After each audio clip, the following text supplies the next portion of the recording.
Assalamualaikum warahmatullahi wabarakatuh. Saya Kapolda Aceh, Inspektur Jenderal Polisi Dr. Andes Wahyu Widodo MP, mengucapkan selamat Hari Anti Narkotika Internasional tahun 2020. Mari kita bersama menyongsong hidup 100% di era new normal.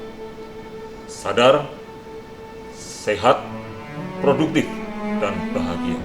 Mananya kita berupaya untuk menjadi pribadi-pribadi yang lebih baik, menjadi pribadi-pribadi yang lebih maksimal dalam segala hal, baik fisik maupun mental, jasmani maupun rohani, dan kehidupan dunia dan akhirat, dengan hidup 100% tanpa narkoba. Assalamualaikum warahmatullahi wabarakatuh.